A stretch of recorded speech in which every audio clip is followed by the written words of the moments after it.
It began with silence. A silence that stretched across the stars like a wound left to rot. The Carathian front was crumbling.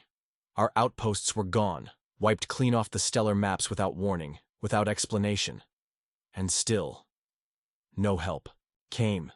The United Species Coalition, once bound by ironclad treaties and vows of mutual protection, turned to shadows and excuses. We, Varelian scientists, Ralkari sentinels, even the hardened Tishi marauders, we were left to burn. We pleaded, broadcasted emergency calls across all known systems. The answer was always the same: static, or worse, a diplomatic delay. The last transmission from Outer Bastion Theta was a single, shuddering message, scrambled and broken. They're not just killing us, they're erasing us. Then, nothing. I was aboard the Dariak Prime, a massive Ark-class evacuation ship. When the storm came, refugees filled every corridor. Children, elders, warriors stripped of armor and pride. As captain, my duty was to hold the line long enough to get them to safety. But safety no longer existed in this galaxy. Not with them loose. The enemy didn't negotiate. They didn't demand resources or territory. They didn't even identify themselves. They simply arrived, tall, armor-plated, eyeless monstrosities, and began turning our colonies into ash. We called them the Unmakers, because that's what they did. Planets once rich with forests and oceans were now just glass. Brittle, sterile glass. That's when I realized something deeper. We weren't just under attack. We were being forgotten. Abandoned not just by our so-called allies, but by the entire cosmic order. Like we had become an inconvenience. The Varelian High Command collapsed, and the Ralkari ceased all off-world operations. Everyone else simply vanished, and so, as I watched 17 Unmaker vessels drop from slipspace into our quadrant, I felt it. That cold understanding that we were truly alone. But then, something else arrived. At first, we thought it was another predator. A singular ship, angular and matte black, broke from deep space near the dead moon of Veltor. It bore no identifying marks, no familiar signal pings, and, yet, it moved with intention.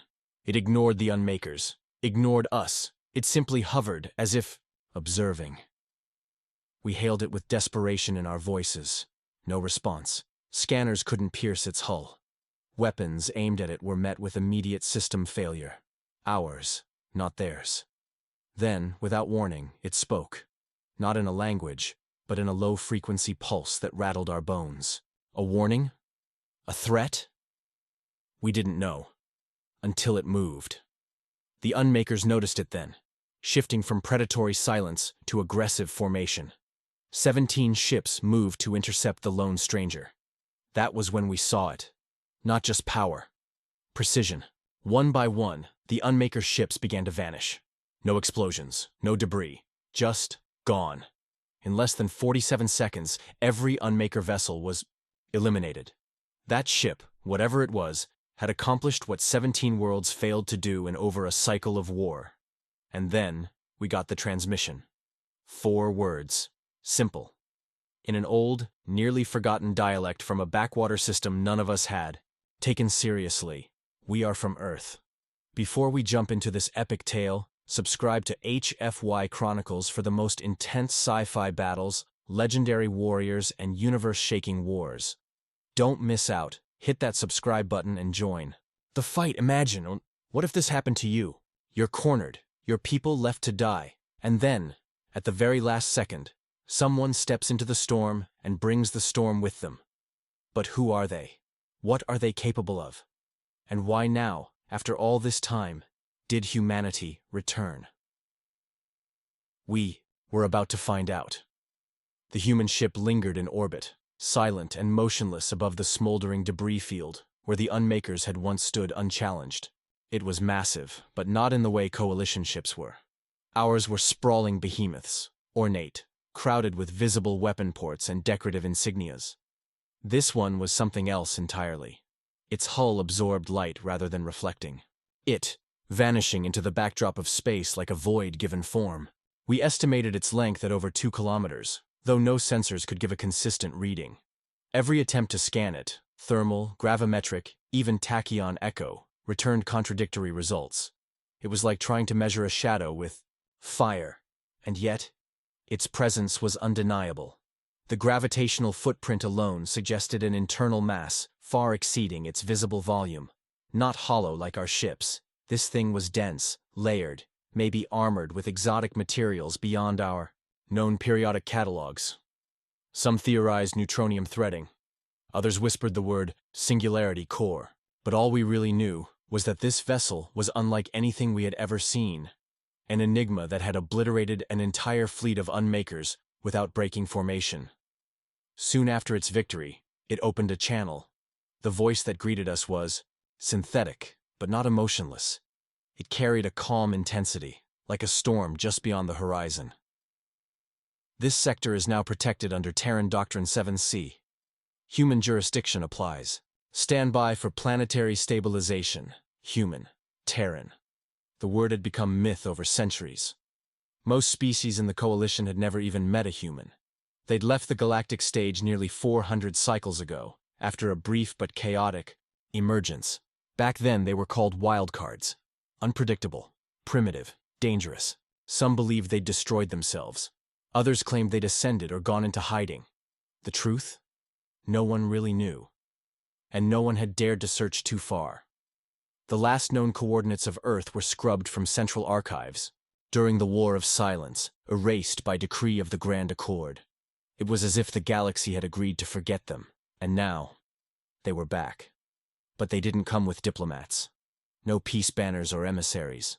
They came with this, a warship cloaked in silence and layered in power, capable of erasing an enemy so devastating that entire systems had fled before them. We watched in real time as the ship deployed drones, though even calling them drones felt reductive. They weren't like ours. Clunky, single-purpose automata. These were self-adaptive units, fluid in design, shifting from reconnaissance to engineering functions mid-flight. They began scanning the orbiting debris, collecting data, and within moments had constructed a temporary stabilization grid around the Dariak Prime, stopping our slow orbital decay with exacting precision. Then came the real surprise. A small shuttle detached from the Terran vessel. Just one. It moved toward us like a drop of ink through water, and as it docked, we could feel the tension inside every corridor.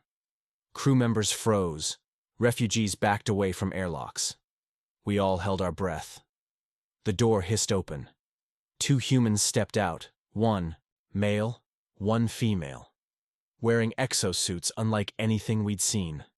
Sleek, seamless, dark as the void, with glowing circuit-like filaments running across their surfaces like constellations stitched into cloth.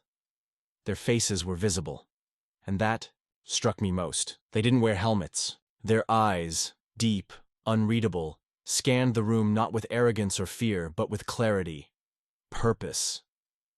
"I am Commander Elias Rayan of the Terran Vindicator-class ship Sol's Spear," the male said, his voice resonant, practiced. "We detected a high-priority extinction scenario in progress. Our protocols demand intervention. You are under our protection now."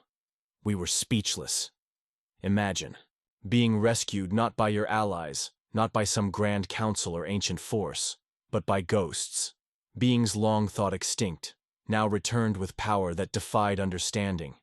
The Terrans had evolved, and they had plans, but they weren't here to take over.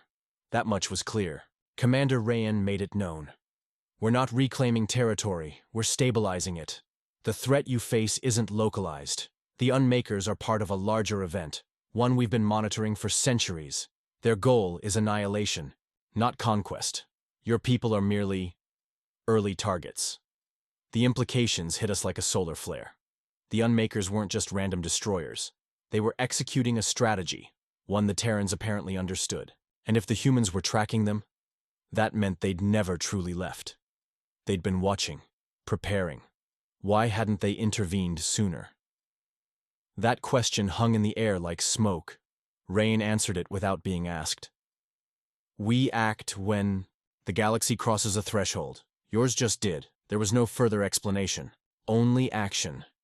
Within hours, Terran units, partially biological, partially AI, began deploying across the ruined defense platforms. They rebuilt faster than we thought possible, using nano-constructive arrays that rewove metal and matter in real time. The Coalition had taken days, even weeks, to repair similar stations. The humans did it in minutes. Still, there was unease. This wasn't just a rescue. It was a return, and returns have consequences. The Terrans did not simply restore what had been lost. They rewrote what survival looked like. In the space of a single cycle, Daryak Prime transformed from a fractured tomb into a fortified haven. Terran engineering blurred the line between construction and regeneration. Whole cities that had been reduced to scorched glass were now wrapped in reactive mesh domes that pulsed with a quiet energy, not shielding us with brute force but harmonizing with incoming radiation, dissipating heat, and even self-repairing when struck. Their structures weren't built, they grew, unfurling like flowers of titanium and light, shaped by drones that responded not to verbal commands, but to thought, each one part of a hive intelligence, perfectly synchronized. They brought atmospheric scrubbing systems that didn't merely filter toxins, but restructured molecular contaminants back into breathable oxygen and fertile particulates. Soil turned black and rich beneath our feet. Vegetation, native and Terran hybridized, began to sprout, not over months, but days. And when one of our scientists asked how such biological speed was possible, Commander Rain answered without a hint of pride, "Time is the true currency of extinction. We learned not to waste it." Yet for all the wonder they brought, it was their silence that haunted us. The humans did not speak of their homeworld. They never mentioned Earth, nor did they clarify where they'd been or how many of them remained. Every answer was wrapped in minimalism, each word selected like a surgical incision. And despite their efforts to aid us, none of them ever removed their suits entirely. The exosuits, they weren't just protection. They were interfaces, living membranes that responded to neural patterns. Some whispered they weren't suits at all, but grafted extensions of their bodies. Still, we tried to learn. We observed. Commander Rain moved with precision, never wasting a step. He studied everything. Our old defenses, the Coalition's battle tactics, even the psychological patterns of the refugees. He didn't ask questions. He absorbed answers. The other human, designated Lieutenant Vera Osei, was more approachable, if still alien. She watched the children most. One day, we saw her kneel before a trembling Scalan child, orphaned and speechless from the trauma. Without a word, she reached out and activated a projection from her suit, a field of gentle, glowing lights that danced and swirled into shapes, telling a story of stars and peace and endurance. The child smiled for the first time since the bombardment. Whatever else the Terrans had become, they had not forgotten empathy. But empathy does not mean weakness. That lesson came quickly when a Coalition warship, survivors from the nearby Iron cluster, arrived without warning. Desperate, traumatized, they mistook the Terran ship for an Unmaker vessel and opened fire. 3 torpedoes launched, high-yield antimatter warheads, enough to vaporize a city block each. Sol's spear did not move. Instead, its hull rippled, shimmered, and the torpedoes vanished. There was no explosion, no shockwave, just silence. The scans afterward showed that the missiles had been caught in a 0-point containment field, paused in motion, compressed into a dimensional pocket where time slowed to near zero. Then, just as effortlessly, the Terran ship returned them, rebuilt, diffused, and suspended gently in space like museum pieces. Rain opened a transmission to the Coalition vessel. His message was only 3 words. Next time, final. It wasn't a threat. It was a truth, presented with the clarity of a species who had stopped bluffing centuries ago. The warship retreated without another word. From that moment forward, the truth was undeniable. The Terrans were not just powerful. They operated on a different tier of existence. They didn't fight in the traditional sense. They didn't posture, escalate, or bluff. They executed. Swiftly. Efficiently. Completely. Still, the larger question loomed. Why now? Why had they returned after centuries of silence? Why intervene on our behalf? when every previous attempt to summon help had gone unanswered. That answer came, finally, in the form of a map. Rayan summoned the surviving coalition leaders aboard Sol's Spear. We entered a chamber unlike any council hall we had known. The walls were composed of something like obsidian, but alive, pulsating with data streams. Light rippled through them, forming constellations, then diagrams, then a galactic projection. At its heart was the Unmaker Armada. Not a fleet, not a cluster, an organism, expanding, consuming, learning. Their attacks weren't random. They followed a mathematical sequence, spiraling outward from a point deep within uncharted space. A singularity, Rayan called it. A wound. In space-time. Something escaped, he said quietly, more to himself than to us, long ago. And now it's building. Reaching. What is it? One of the Valari asked, voice trembling. A god? A machine? Rayan looked up. An idea. Those two words struck colder than any weapon.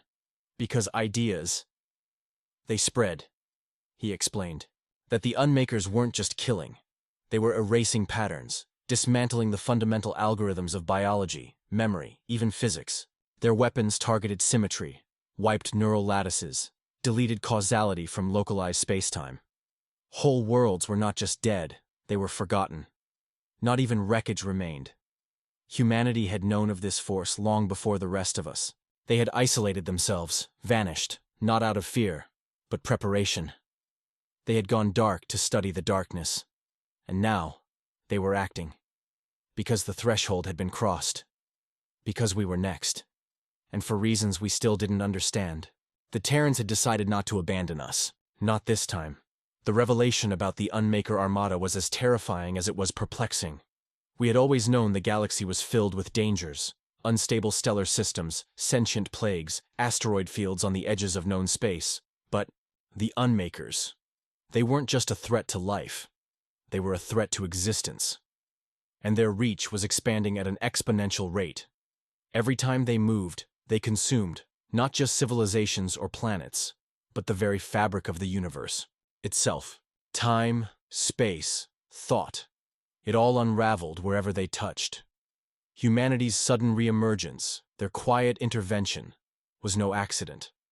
They were not rescuers in the traditional sense.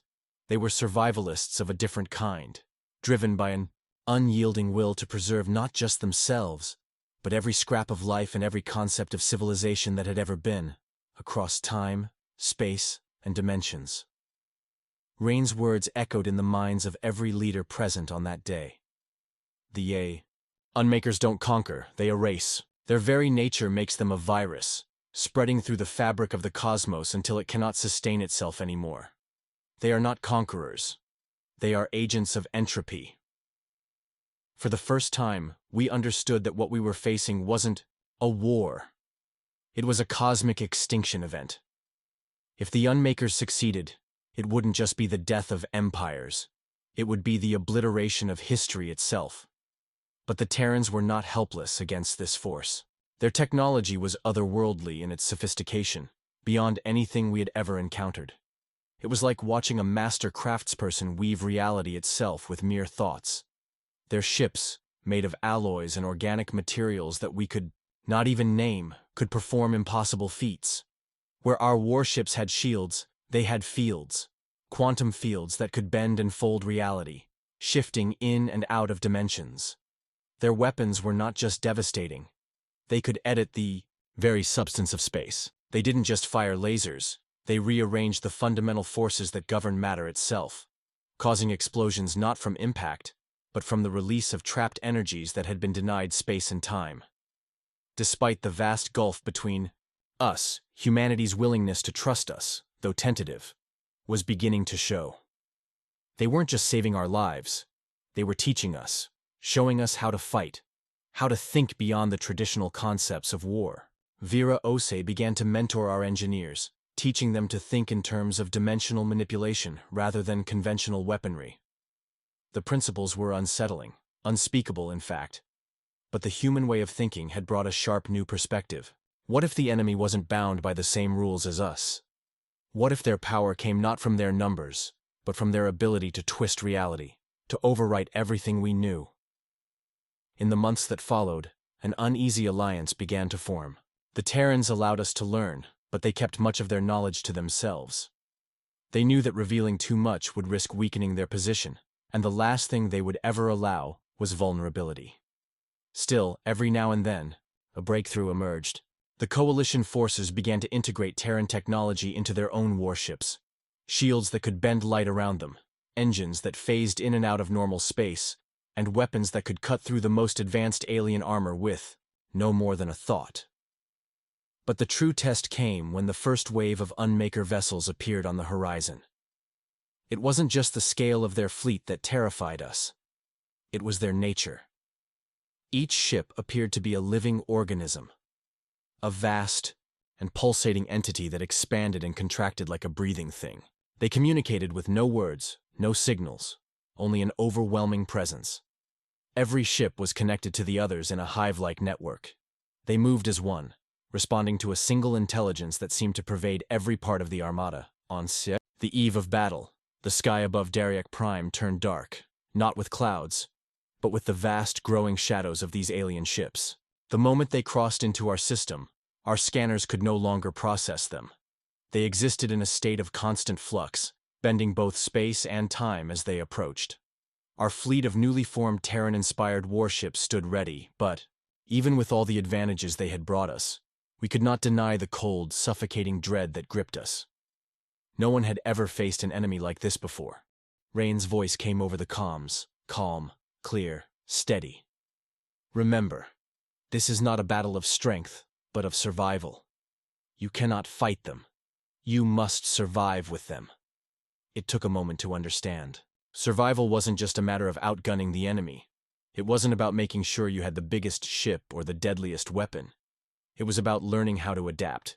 We had to use their nature against them. Every vessel was a pulse, a living wave of energy. And if they couldn't sense us, if we couldn't be read, they couldn't control us. The Terrans taught us how to shield our thoughts, how to hide our presence from their telepathic tendrils. Our minds became fortresses, locked in quiet, unyielding defiance. And when the Unmakers attacked, they met a resistance they had never expected. The battle didn't unfold as a single, pitched confrontation.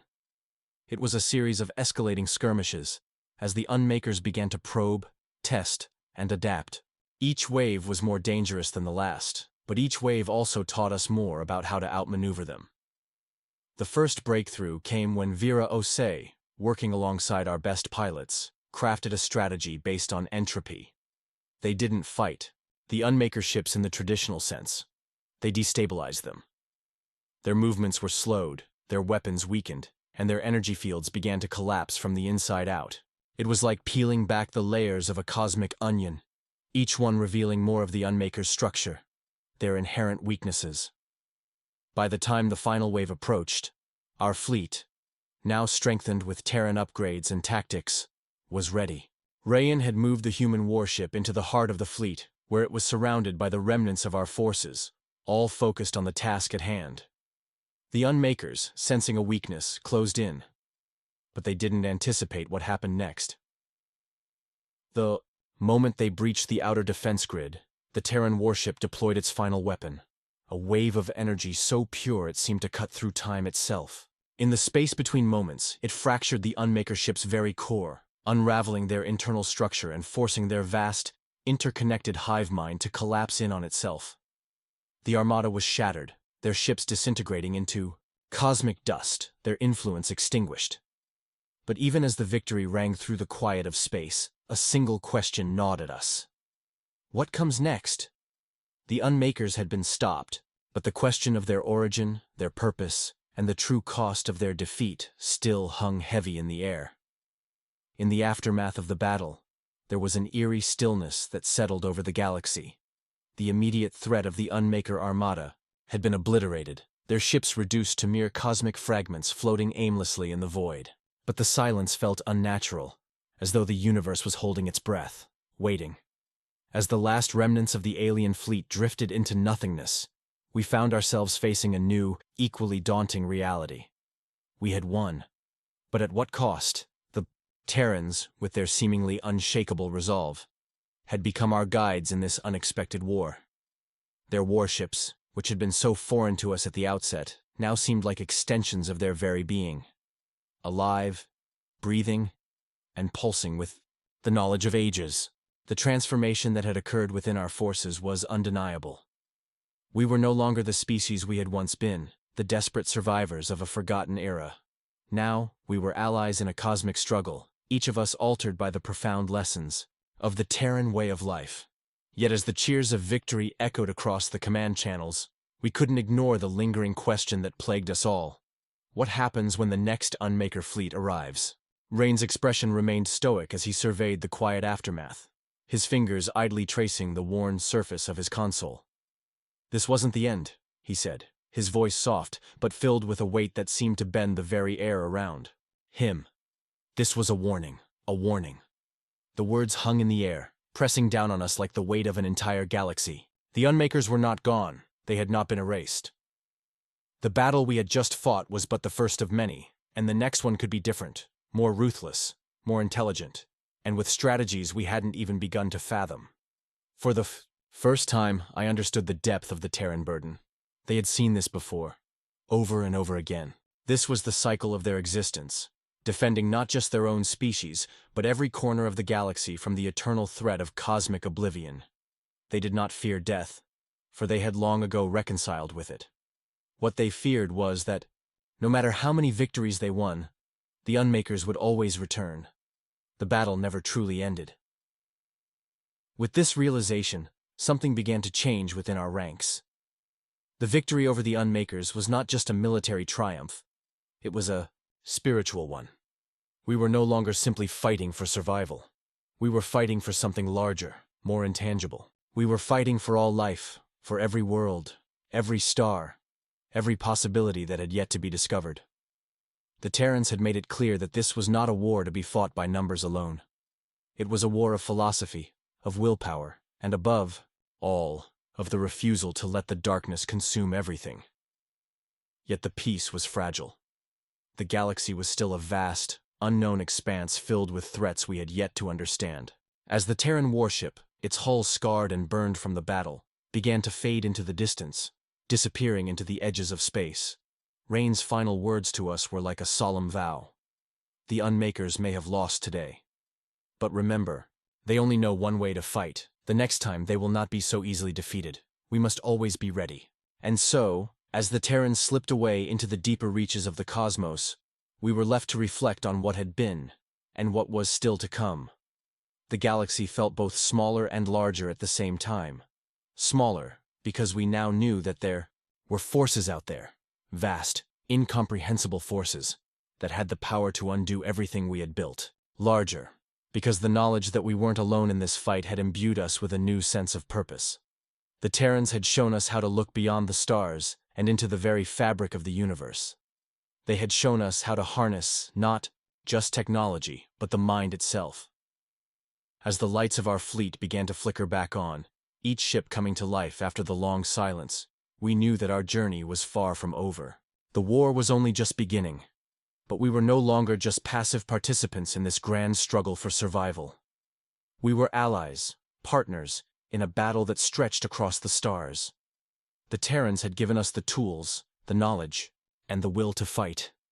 But we had to find the strength to carry on without them. For the first time in centuries, we had hope. Hope that, no matter how dark the cosmos became, there would always be light. There would always be a fight. And as long as we had breath in our lungs and the will to stand, we would never give in. The Unmakers may have thought they could wipe us out, but humanity had shown us something they had never known. That the true strength of life was not in its numbers, but in its resilience.